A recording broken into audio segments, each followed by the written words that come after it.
Welcome to the Dawg and Gus show now on Feel It Radio. Hey, what's up, Dawg? Not much, Gus. You? Oh, not much, just living the dream. Yeah, just plowing through a couple of podcasts today.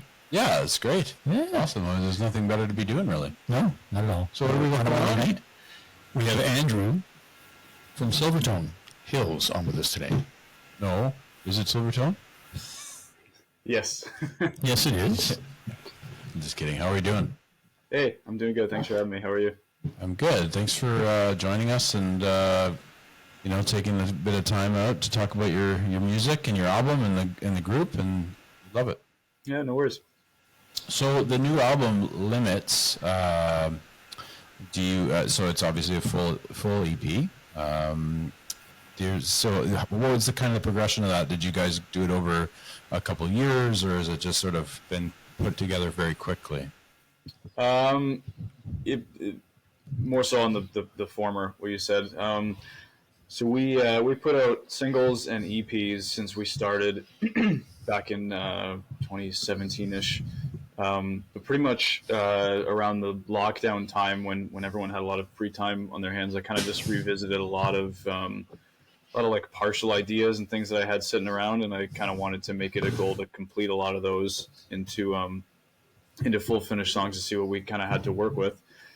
Basically, in the past, we kind of went into the studio with maybe say like three to six song kind of thing, and kind of pick the best of that, and that's why the releases were so small. But we ended up with just shy of 40 songs after everything was said and done.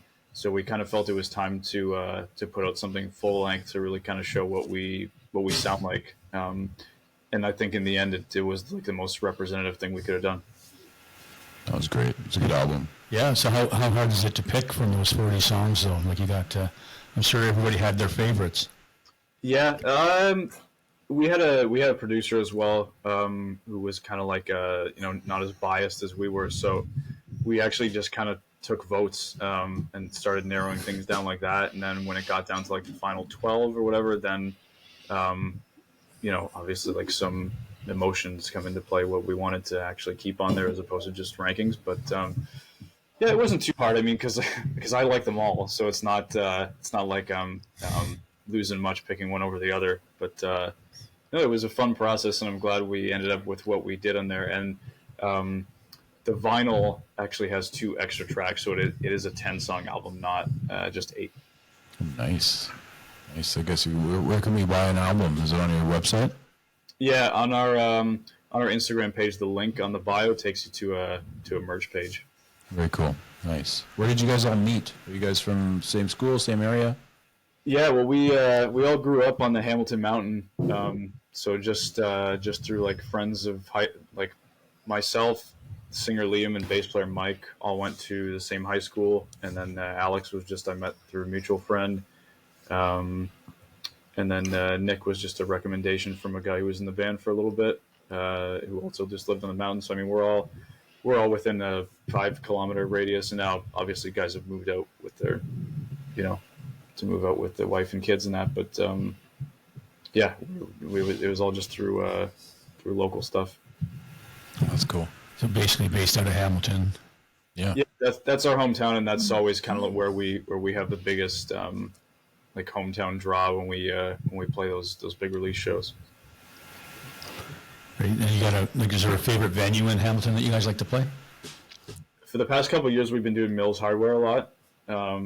We have good turnout when we go there, and we like the acoustics, and they treat us good, and there's no complaints there. It always sounds nice. So yeah, that's probably the one right now. Not the Horseshoe.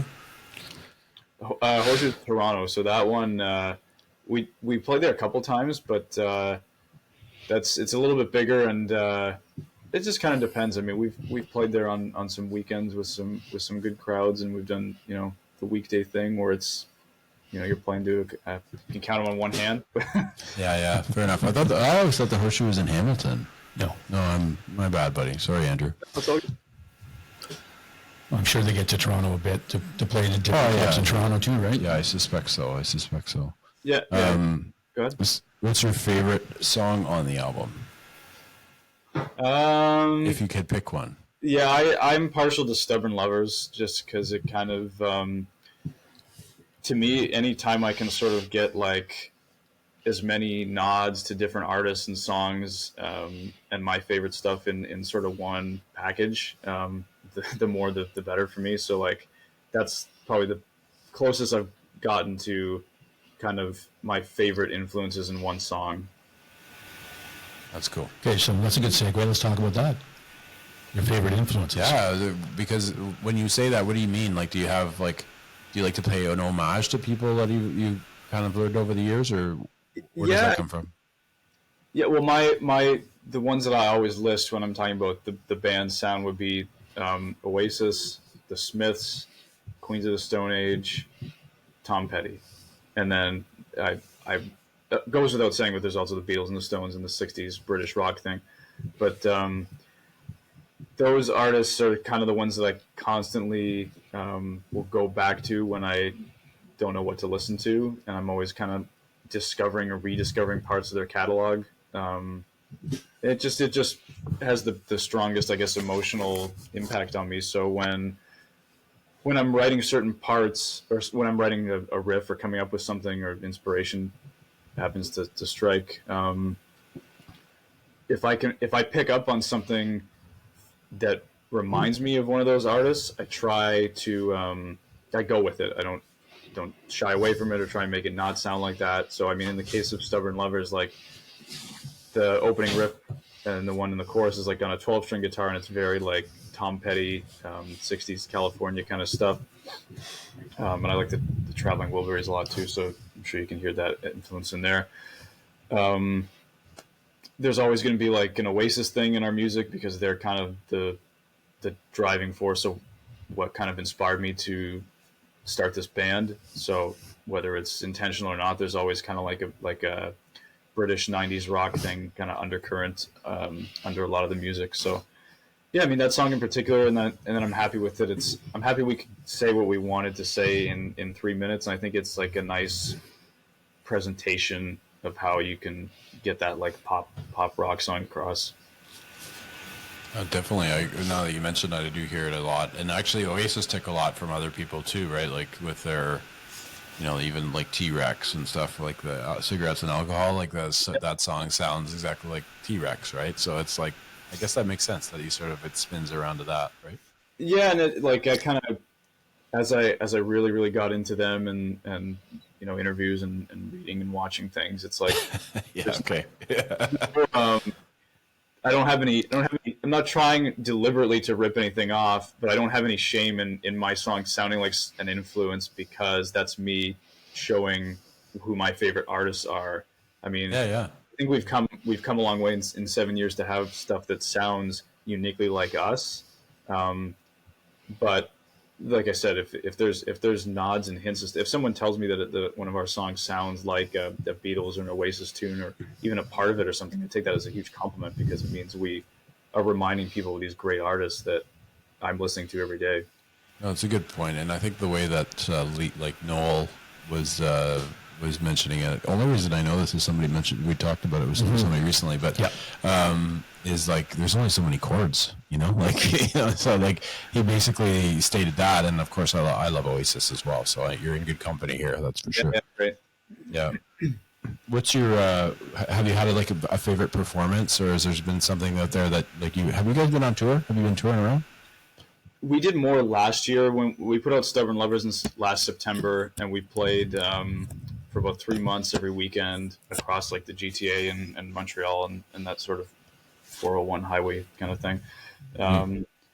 I think the last Hamilton show we did there, the one that ended at Mills Hardware, was probably my favorite, just between like the crowd energy and we were feeling really warmed up, I guess, from playing every weekend. So we didn't have a chance to do that as much this year. We did 3 shows over the past couple weeks.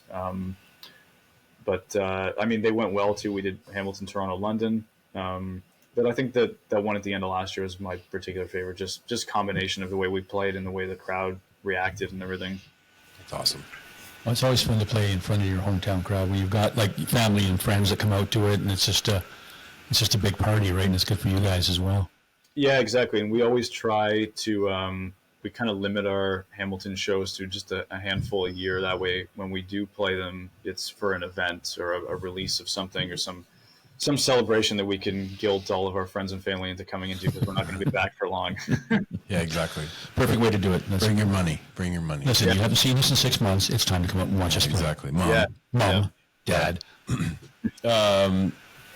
What song did you find was the most difficult to write on the album? Just thinking through the track list real quick. I like to be honest, I like the Big Empty Sky, how it sort of opens the album. I don't know if it was intricate or not, but it definitely opens really nicely. I thought that was a great starter. Yeah, actually, I have my guitar beside me. I'll show you just kind of how that one was, if you can imagine, two distinct separate songs, which obviously the intro is the kind of slower. Yeah. Right. And then the whole middle section, the whole fast thing, was an entirely different little riff idea that I had. And quite often, actually, what I'll do is, if I'm stuck on a piece of a thing that I'm working on, I'll look through my list of other ideas and see if I can like mold them to fit into it. Sometimes I have to do a little key change. Sometimes I purposely will make them two different keys, like in Limits, that kind of what happened there. But in that song, it was two separate things. It just happened to be in the same key. And I thought, okay, I've never done a thing where a song has like a distinct sandwich of intro, outro. Yeah. So that kind of, and then, yeah, we liked how it flowed into being an album opener. Really great opener. Yeah. Because I found that like really brought me into the album, you know, like I was, because obviously when we spoke to Natasha and she sent us your links and stuff, I'll be honest, we never heard of you before, to be honest. And then sort of, it was great for me we were open-minded. Obviously, that's why we have a podcast about music, and we're not musicians. But it's sort of like we love music, so when we get new stuff, I get really engaged with that. And I was listening to the album today, and I just loved the way it opened. I thought that was such a great start, and then I was right into it right away.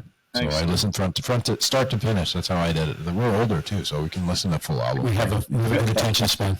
Yeah, that's right. Yeah, that's awesome. Yeah.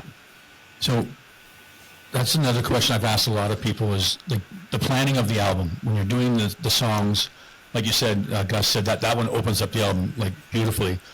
Is that something you guys think about? Okay, we're going to start with this. This is going to come next. This is going to, and we're going to end with this. Or you just kind of go, let's just put them out here. And before. We put like a decent amount of effort into like the sequencing, and like I said, that vinyl is the official bookend of it. But no, I mean, being all of us are obviously into the same, I guess, era and thought process of music, which is, you know, album based, having big record collections and like physical vinyl and stuff. So like, it's meant to be listened to, even though it's not a concept album, it's meant to be listened to with like a flow to it. So yeah, we wanted it to have like ebbs and flows and hit you in certain spots and take you for a little bit of a ride too, as opposed to just having like, here's a bunch of songs that we made over, you know, X period of time and go listen. So yeah, like the whole slow build up and going into like that sort of heavy aggression thing, and then the way it kind of goes through the next couple of tracks was definitely deliberate. Oh, that's awesome. Yeah, it's very cool. I like when they think out stuff like that as opposed to, so here's a single.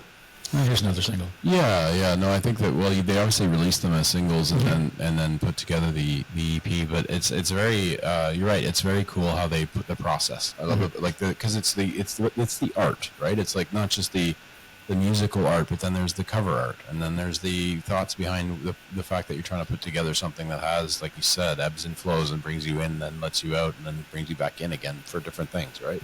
Very good, excellent stuff. I love that stuff. Thanks. Yeah. Yeah. What was that? That was your speaker still on to connect it to my phone. Oops. Apologies, Andrew. A little technical difficulty there. Do you guys have any pre-shows rituals? Is there something that goes on before you guys go out live? No, nothing too wacky or particular. Not like Oasis, you know? Yeah, get into a fight before a show. Quick scrap, a little bit of cocaine, and then you're ready to go. Yeah. No, we're pretty civilized, so I mean, it's just try and stay calm out there and have a good one. I mean, it's there's no tensions between us. That's maybe that's what gave them a little bit extra fire, but there's no brotherly hate in our band. No, I don't think it was just the brotherly hate. I think there was also the drugs. Well, it could have been. But a factor. But definitely, they come from nothing, right? So yeah, that's nice though that you guys have a great rapport, and maybe you might butt heads on certain things, but it's only because you're working together. It's just part of the deal, right? So Yeah, exactly. Now, Andrew, are you the main songwriter for the band, or do the other guys contribute, or is it just you? At the very beginning, I was delivering 100% fully finished things to the group, and it was kind of like, here's what I made, learn it type of deal. But as the years have gone by, every time I had something that was kind of like unfinished and I would bring it to the band, I found that they were able to take it in a direction I never, like a perspective I wouldn't have thought of. So now if I get stuck on something, I don't try and finish it. I actually leave it open-ended to see what they can come up with. So like, now we're kind of at a point where like, I'd say lyrically, maybe around 50-50, sometimes 3/4 between myself and Liam. Same thing with melody. Musically, I'm delivering most of it to the guys. But again, it just kind of depends on what stage it is before I bring it to a rehearsal or something. So, Space and Time, for instance, the entire middle section was written by Liam, like the chords and the melodies and everything, and that whole like kind of ridiculous like falling into space David Bowie sound was Liam's idea, and then Alex was here and he was kind of throwing out ideas for that when you're too far kind of extra vocals and things we had in there. So now I'm kind of at a point where it's like you recognize how cool and unique the perspective are from the other people in the band. So there's no like ego on just writing it all myself. If I have something that I feel strongly about and that I like front to back, I'll bring it. But there's no pressure to do that. that's cool. Yeah, and good for you for having like a bit of like putting the ego away and just knowing that you guys are all talented and you're kind of going towards the same goal, right? How was it working with Zach Gerber? Did you enjoy that? Oh, he's great. Yeah, like I worked in a studio for 3 years, so that's where I met him. Just working on some like Walk Off the Earth session stuff, and he just took a liking to the stuff. Like I said, when we were planning the album, that's when we had like the 30-40 songs that we were picking from. And the first thing I said to him was like, we need someone to help like narrow this down.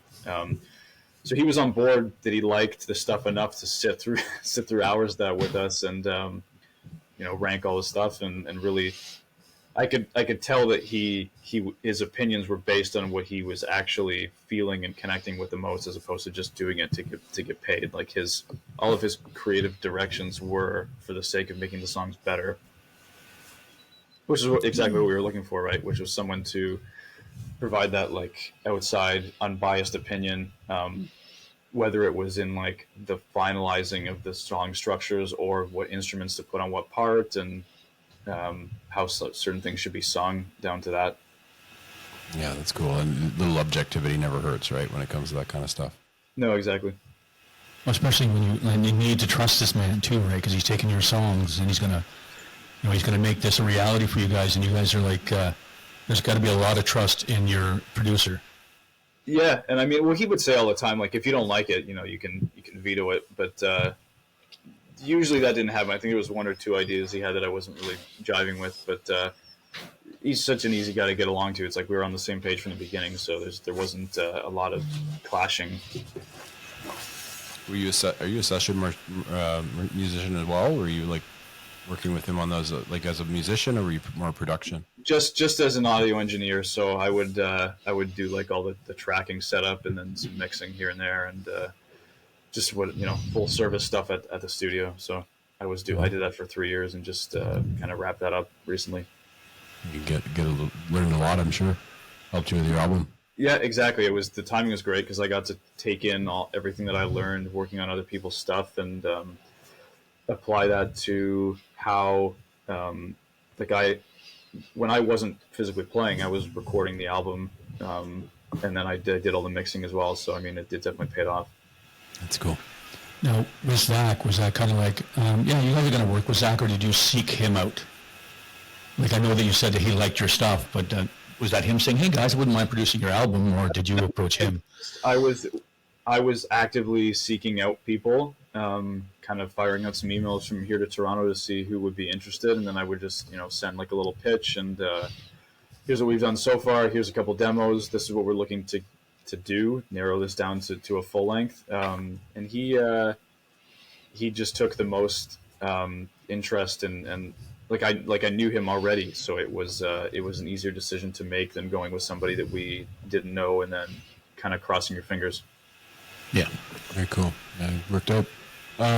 If you could play any venue in the world, what would it be? Oh man, I always hear musicians talk about how cool it is to play Red Rocks in Colorado. Oh, it's a nice venue. I haven't. Dog's been there. Dog's been there. Yeah. How was? Is it the acoustics or is it the atmosphere? What is the? It's both, man, because it's such a beautiful place, and then the acoustics were amazing off the rocks and stuff. It's just a great place to. It'd be a really fun place to play a show for sure. Yeah, I'll go with that then. Nice. Yeah, I would agree. That's a good one. Yeah. The Alma Combo would be a good one for me. Yeah. You love the Alma Combo. I need to get there. Yeah. I need to get there. Are you going to come to Ottawa anytime? We played live in Elgin last year. Nice. Hopefully we can make it back up there next year when we find some stuff for the spring. Cool. Are you working on anything new?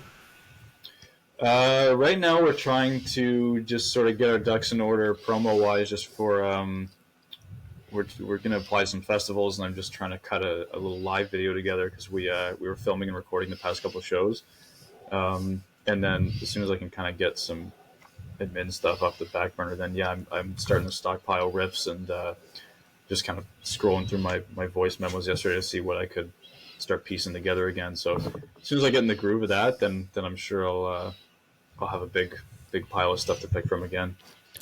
Now, you say that you're applying to festivals and stuff. I gather there's a lot in the GTA area. Is there a big one that you'd like to play up that way? To be honest, Hamilton's Supercrawl is always a big thing around here. So we, being from here and playing for the past 7 years, that would be the kind of the main goal right now is to hit that stage.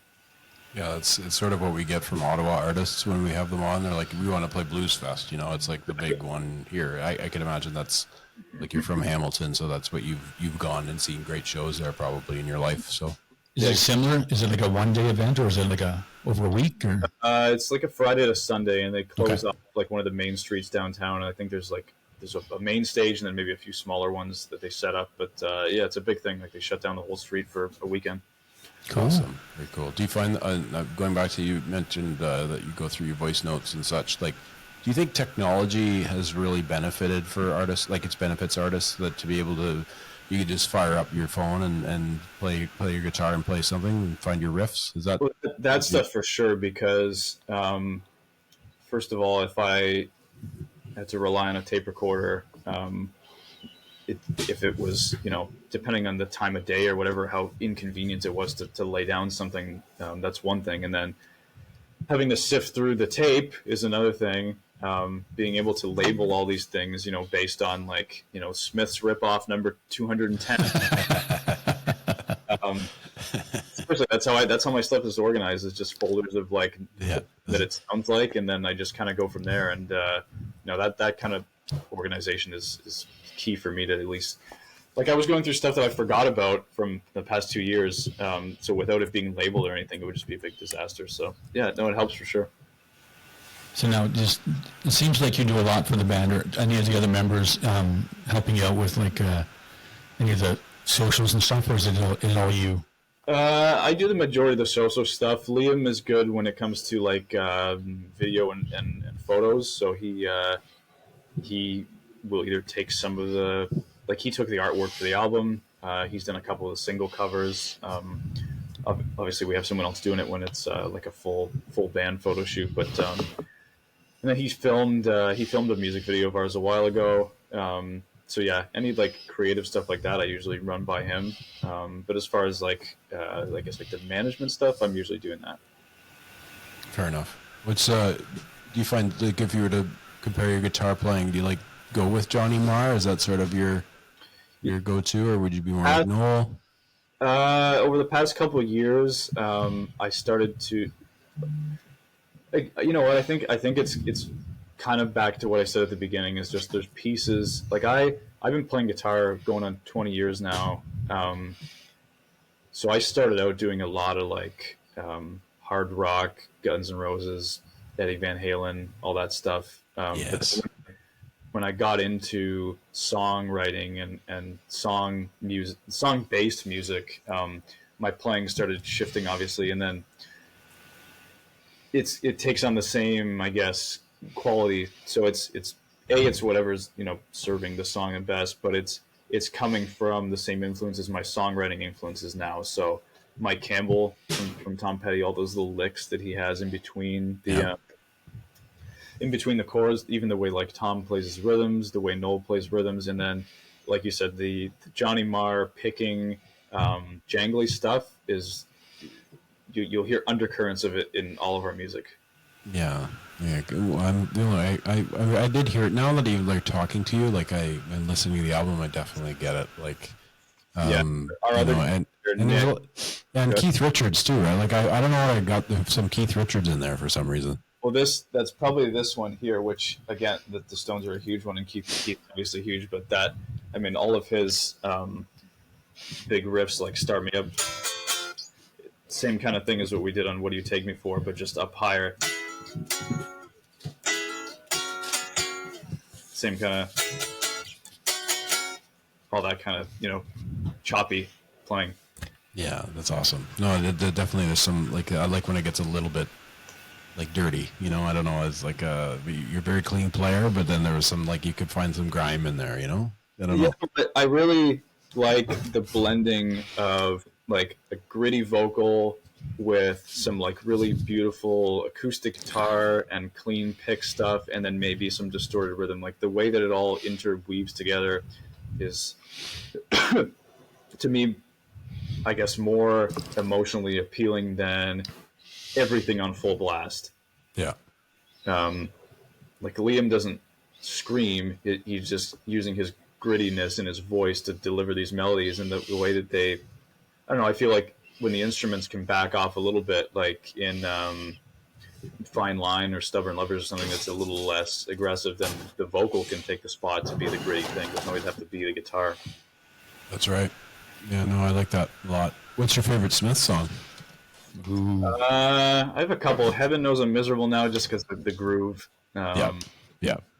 I like What Difference Does It Make is a little bit heavier.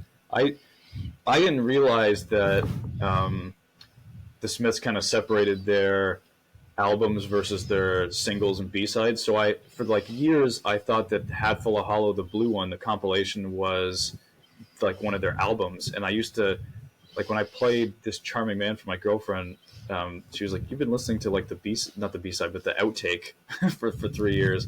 But that album is just like a little bit heavier than their actual like album stuff. And that's what actually drew me in, was those, like, the riffs and the outtake versions that they would do at these other studios. Yeah, I'm a big fan of that song as well. This Charming Man. Yeah, that's a good tune. Yeah, for sure. Do you have any connections to Australia? I mean, the only connection would be our existing Spotify plays. Yes, because I was looking at that, and I'm like, they got listeners in Melbourne and Sydney. And yeah, I was just like, okay, well, that's interesting. well, Aussies love music. Yeah, I know that. You know, just so you know. I just thought there might be a connection, like a cousin or somebody living there, just saying, hey, listen to these guys. Is that your Aussie accent? No, of course not. That would have been a terrible Aussie accent. Or Nor.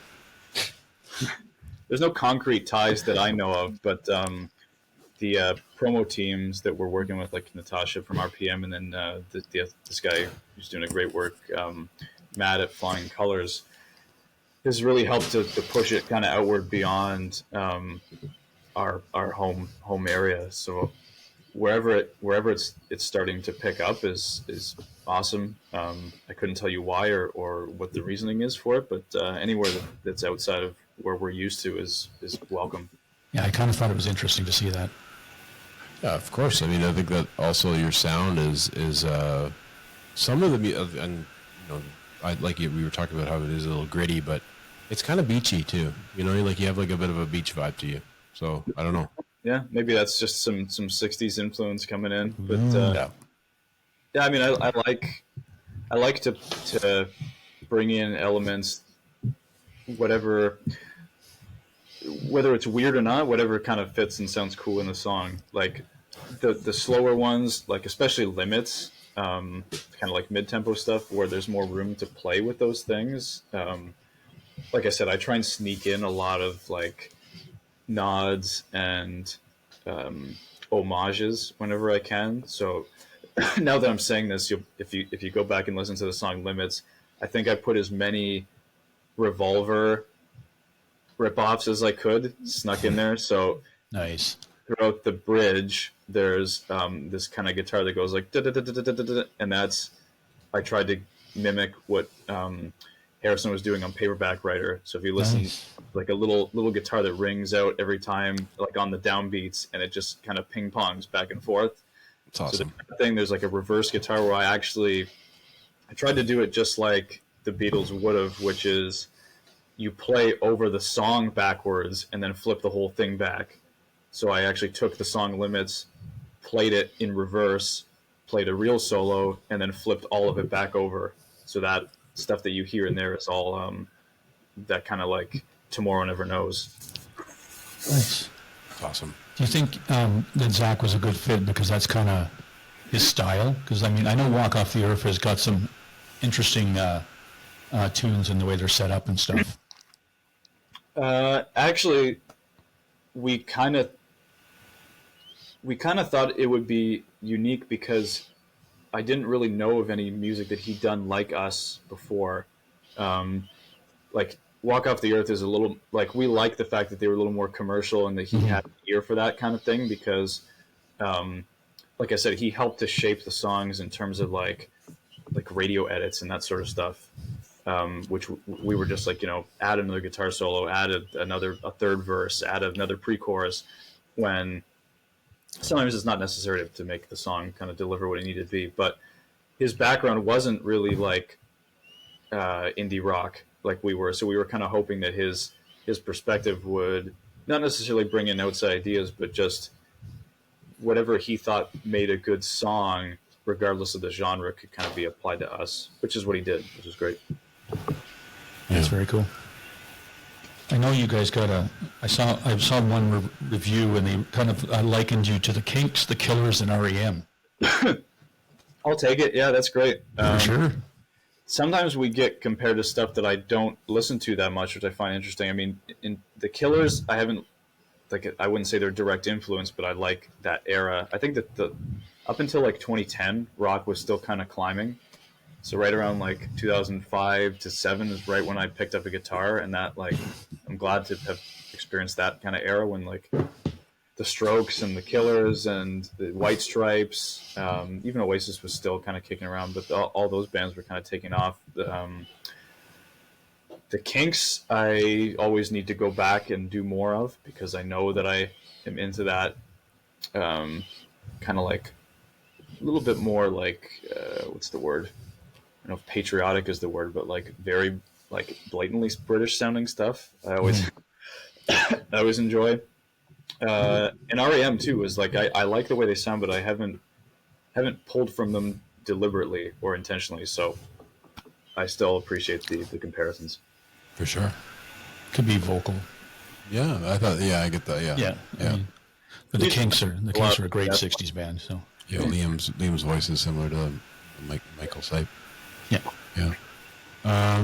Where do you guys see yourselves musically in 5 years? Honestly, I kind of had a hard time. I don't know if coming to terms with is the word, but we want to take it as far as we can within everyone's like down to earth schedule. So what I mean is like Nick just had a baby, and he just passed his bar exam, so he's starting some new paths in work. Liam just got a new job. I just got a new job. So as much as we can make it work in our free time is what we're going to try and do, and take it, ideally as far and as wide as we can. We can't necessarily pack up everything and start going across the country on weekdays.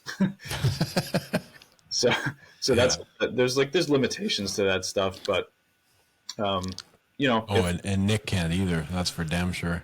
Yeah, exactly. I know that all too well. Yeah. Just come on, boys. It's Wednesday. Let's go to Australia. Yeah, exactly. Come on. We'll be back by Sunday. Ish. Now, talking about the albums, do you guys have input on the album covers, like the artwork? You guys sit down and think, hey, this would be really cool for this album cover? Yeah, well, Liam took the picture, so that was all him. Oh, okay. What is that? Is that, I'm going to say stairwell, but it's sort of almost golden, Yeah, well, I'm not sure what the original color of it was. I want to say he saturated a little bit more than what it originally was, but it is at McMaster University. Oh, cool. I'm not sure when or what he was doing there, but he I don't know. I guess he saw it and just kind of stood overhead and got a nice thing. And if you look really closely, you can see this on the vinyl a little bit easier. But there's on the left hand side is a mask that someone left on a step, which dates it now. Yeah. Oh, it's an era, right? Yeah, period piece. Yeah, exactly. Yeah. My dad went to McMaster, so there you go. Nice. Yeah, that's funny that you had. I'll have to look at that a little closer. I'm looking at it right now, but it's a little bit. We have to zoom in a little bit. Screenshot it. Yeah. We're definitely gonna have to get a vinyl for these guys. Yes, to have them. We love our vinyl here, bro. Do you have any advice for any aspiring young musicians? Probably the same advice as what I would give myself is just I didn't start writing songs until I had played guitar for maybe 10 years or something kind of ridiculous like that. I would say the opposite is start writing as soon as you can, because it just gives you that much more time to go through ideas and shape your craft and write a lot and play a lot. I mean, there's no substitute for just repetition and experience. I'm always kicking myself for. I try not to have any regrets, but what I mean is I'm always wishing we could play more or could, put out another 3 albums this year. But, obviously things hold you back in logistics, and it just doesn't make sense to put out 60 songs to everybody that soon. But just the frequency is just doing it and doing it often. It just gives you more appreciation and more chance to refine everything. It's true, and like Slash said, going back to your GNR days, they always said Slash was always carrying a guitar. There was no time where he didn't have a guitar in his hand. So I would suspect that's great advice. Yeah, exactly. I mean, when it comes to guitar playing, the thing I'm most confident in, I was like that too. Is just especially starting in elementary school. You don't have any responsibilities when you're done at 2:30. So I think. As far back as my memory can serve, I was playing guitar from the time I got home to the time I went to bed for at least the first 5 years. Yeah, that's amazing. It's like anything, right? If you start young, you don't really gain any bad habits, right? It's sort of you just get, I don't know. I think it's like anything, like sports or whatever. Right? Yeah, I agree. I don't know if at that age I would have the attention span to do that for sure. Well, I find that when I was younger, my attention span was actually better, but it might have been just because I didn't have 100 things going on in my head. Well, yeah, we didn't have half the stuff that we have today, so. Yeah. That's a phone back then. Maybe that was the key. No phone. Yeah. Yeah, no phone. Seriously. I think that's a huge part of it. That's 8 hours a day for some people, Mm-hmm. how do you deal with creative blocks or any performance anxiety? Well, creatively, I wouldn't say I'm going through it right now because I haven't given myself a chance to sort of pick things up again. But what I find for me in this analogy, you'll hear a lot of big guys like Keith Richards and Noel say is that it's kind of like, I compare it to like fishing. Like a lot of people talk about ideas falling out of the sky and things sort of hitting you out of nowhere, like McCartney writing the song in his sleep and that type of thing. But I don't think that happens to you unless you have put yourself in that position for that to happen. So my best ideas, or the things that are kind of like the most spontaneous, will only come to me if I've been in a writing mode for, say, months at a time. So that's what I'm trying to do now, is get back into that like cycle. And it's not necessarily like trying to like shape a full song every time I sit down, but more so just like strumming around and laying down those voice notes, whether it's like a lyrical idea or like a little riff or something, because then once I get in the habit of doing those almost daily, then that's when the stuff starts popping into my head when I'm half asleep. Interesting. Very cool. Now, we've talked to a bunch of musicians, like especially here locally, and how the scene in Ottawa is growing and growing. Is it the same for Hamilton as well? You're finding a lot more bands popping up and more venues to play at? Well, unfortunately, I wouldn't say more venues. Some of the mainstays have had to close during COVID. So there's a couple that are still standing and still supporting and doing that sort of thing. I mean, music scene-wise, I think it's still going strong. A couple like shows that I've played or gone to see, there's new bands now, kind of say 5 to 10 years younger than me, kind of taking those spots of what we were doing a few years ago, which is great. Unfortunately, I don't get to go out and check out like the new music scene every weekend. I always kind of want to take a bigger role in going out and seeing stuff. But I mean, the nice thing is the Hamilton music community has always been pretty strong, at least for us, is that the people like to go out and watch these shows routinely. So I mean, as long as that stays strong, and we'll do our part by trying to give a reason for people to come out. Can't complain. Very good. Yeah, it's very cool. Yeah, and I find it it definitely took a hit here too for some venues, but luckily I think that we kind of carried on. Like it was almost like Ottawa grew while this whole thing happened. But yeah, and it's odd, really. Yeah, we saved a couple of venues too that were kind of going to go under. Yeah, they're like the Rainbow Bistro was like we called it the Rainbow Room before, but I don't know if you've heard of it, but it's an amazing venue. But somebody came in, purchased it, and also put in like, God, a couple $100,000 in making the sound system better. They've done a really nice job there. So that might be a good venue for you guys to check out when you come back. Yeah, I think that was hard to remember now, but I'm always kind of in talks with like 2 to 3 venues at a time per city, just to kind of schedule what works best. But like I said, we did Elgin last year, and we really enjoyed that one. So that's a good little venue too. Great venue, great location. Yeah. Like you're like walking, everybody's walking around there. So it's good people too. Yeah, really great owner, really nice guy. Yeah. When did you like start taking music like super seriously? I know that you've been playing for a long time, and you mentioned that it took you about 10 years before you started writing. But when did you like sort of really take it seriously? I guess it's kind of like a double-sided answer. I mean, from the second that I started playing guitar, I wanted to do that like for as many minutes in the day as time would allow. So like I always took guitar playing really seriously in terms of like learning deeply about the people I was interested in. So when I got into something, I went full steam ahead. When I was into Guns N' Roses, I learned every slash note to the whole catalog. I did the same Van Halen. I did the same thing with Zeppelin. Like whatever piqued my interest at the time, I would go like full steam into. I read every interview. I read how they came up with stuff. I studied the video, their hand technique. Where I got to a point where all of that stuff is ingrained in what I do with my hands. Not so much that I'm playing fast slash solos in between our songs, but like just even the way like Clapton would do the vibrato on the guitar, like if you can see this, most people will kind of shake the note like that, but Clapton did this weird thing where he actually would like float his hand up and down like this, if you can, without a thumb.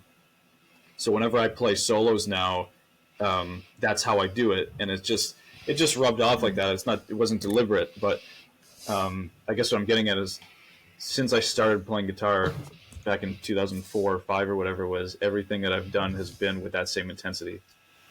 It seems like you're a student of it too, right? Like you really. I mean, obviously you love it. That's if all you want to do is play guitar, but you're studious. You like the background of it, you know. Yeah, everything that I've gotten into, I've always tried to dig deeper and get the why from the artist. Like I have a ton of books on like songwriting.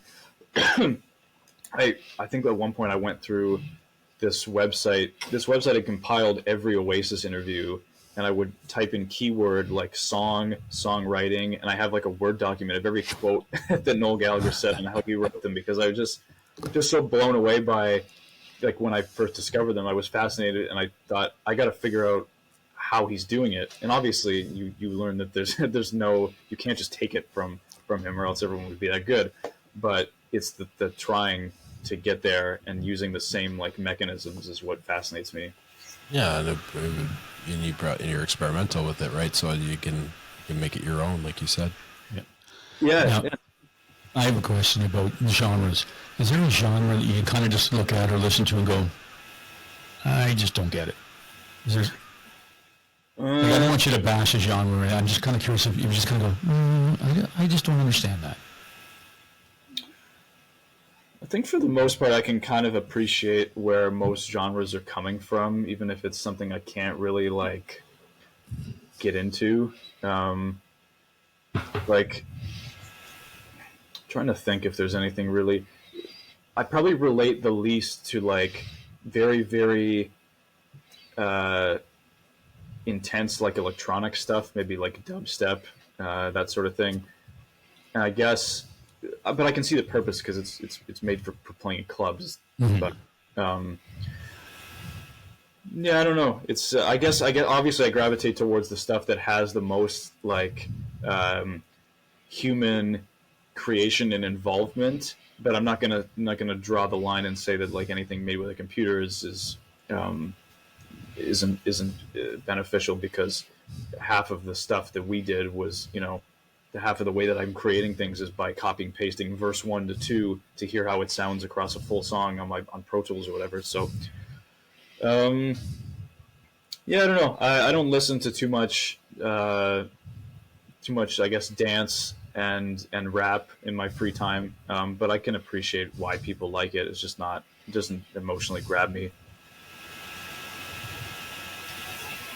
Except for the 90s hip hop, right? 90s hip hop, you're into it. See, if I'm gonna sound like a boomer and date myself a little bit, I mean, I can easier I can gravitate towards that stuff a little easier because of maybe the sampling of like jazz beats or stuff that like I can pick apart a little bit easier.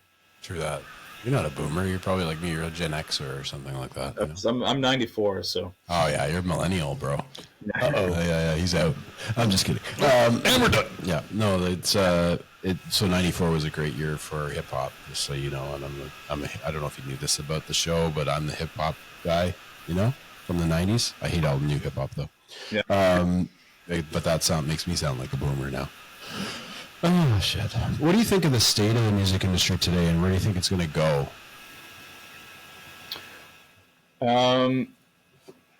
I'd say, unfortunately, I think that there's more negatives than there is positives. I mean, not to sound like a downer, the thing is, the people that I idolize and that I listen to, who have lived through both eras, talk about how much more enjoyable the music culture was in a pre-internet era. So there's always kind of that like, well, what could it have been?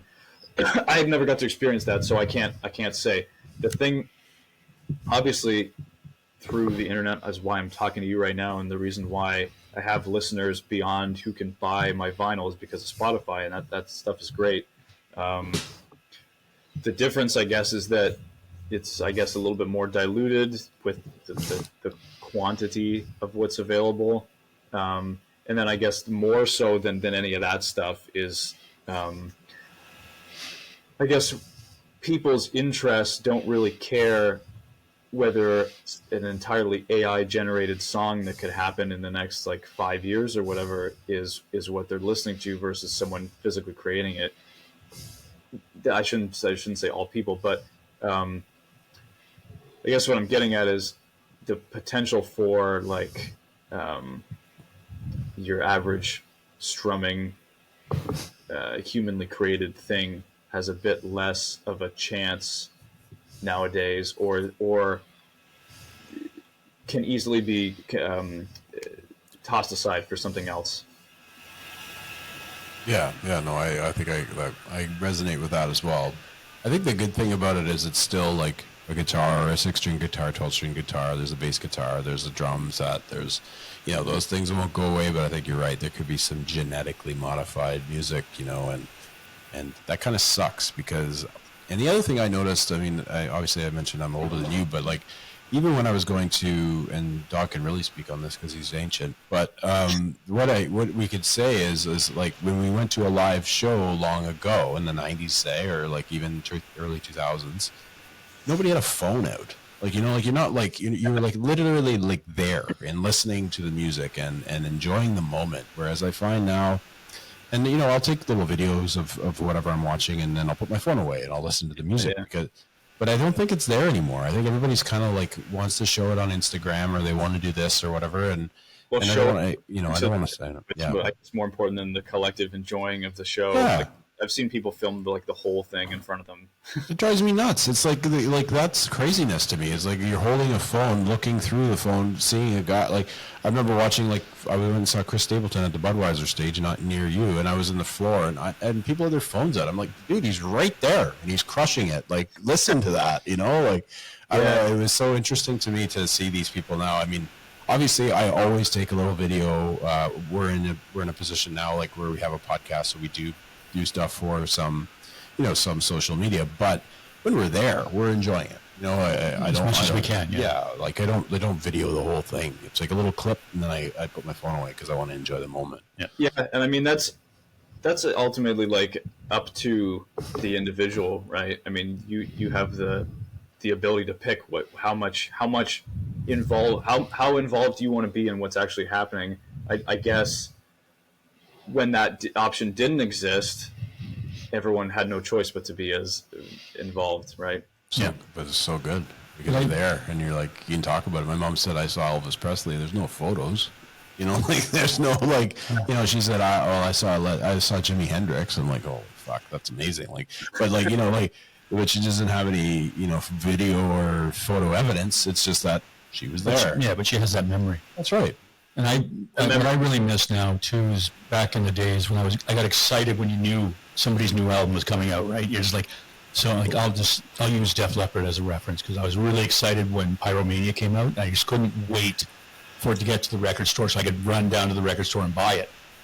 Like, you'd hear, oh, here's a new single from Def Leppard. I'm like, you're jazzed. Yeah, you're right. Yeah. And then, after school, I'd go down to the record store there and pick it up after school. And that was just like the best. And now it's just like Chris Stapleton's new album popped up. I didn't even know. Boom! It's all of a sudden it's there, and it's good. You know what I mean? It's just very good. Well, I know. I'm not saying, but it's just I know. The anticipation of having to wait for and it's vinyl too, right? So you get to unwrap it, you get to pull it out, you get to look at the album sleeve, the cover. It's tapes. I was tapes. I tapes know, was the we were same. tapes. Yeah, tapes are awesome. Yeah. We ask a question to everybody, Andrew, and I'm interested to hear your take because you have a bit of both. We are, everybody agrees the 70s are awesome. So we always ask, are you 80s or are you 90s? Oh, I guess personally, I would have to be the 90s just because, like I said, Oasis is the big one, but I also started picking up stuff around that time too that meant a lot to me and still does. Is like, I love the Verve too. I don't think they get enough recognition. I mean, Tom Petty was still doing great things in the '90s. Um, I think that era, um, maybe not. I guess Symphony. yeah, grunge. I guess kind of inspired this whole thing of kind of taking it back to like a very like garage band type of thing. Um, just recently, I'm starting to appreciate the actual songwriting of the '80s because for a while I had a very I had a very tainted opinion that there was this big like layer of this fluff on top of all the music that I couldn't get past. But now that I'm actually listening to actual like the way that the songs are written and stuff, I find it a lot more fascinating. But I think just in terms of my influences, I got to go with the '90s. Fair enough. Yeah. I wasn't looking up. I knew who they were, but I was trying to figure out the name. But it's Richard Ashcroft, and you kind of remind me of him actually. And yeah, do you get that often? Remind how? Like just you look similar. Oh no, I haven't heard that, but that's cool. I mean, he's a big influence on me, and I really like his solo stuff too. And he's just one of those guys that like he had his with the Verve, he had that like that Britpop British indie rock thing, and he comes across to me as that like dedicated to the song no matter what kind of guy. Like I feel like Neil Young, Tom Petty, Noel Gallagher, these kind of like man and their guitar kind of thing, and I feel like he's in there too, is that he wants to do what he's set to do no matter what. I met him actually. He was the reason I met him was I worked at the Chateau Laurier as a waiter, and he was opening solo for Coldplay when they came long ago during the Coldplay's huge album that came out, and he was there with his wife and his son, Yeah. and he was the nicest guy, like the nicest person famous person that I've ever met, and I met a few. And yeah, he was just such a great guy, and I love his solo stuff too. So that's a great reference. That's it, buddy. We're done. We are? Yeah, Just like that, it's over. yeah, I know. We really appreciate you, Andrew, for coming out and having a few minutes with us, and we look forward to seeing your future projects. And your album out right now is amazing, and everybody should go cop it for sure and check it out. And we'll be tracking you guys, see when you come back down to Ottawa. Wait. Yeah, that'd be amazing. Yeah, let us know too. Well, I mean, you can always DM us, but definitely if you're here, we'll watch for you. But if you come down, we'd love to have a coffee. Yeah, cheers, guys. Thanks a lot. Appreciate it. Okay, Andrew, thanks, man. Have a good one.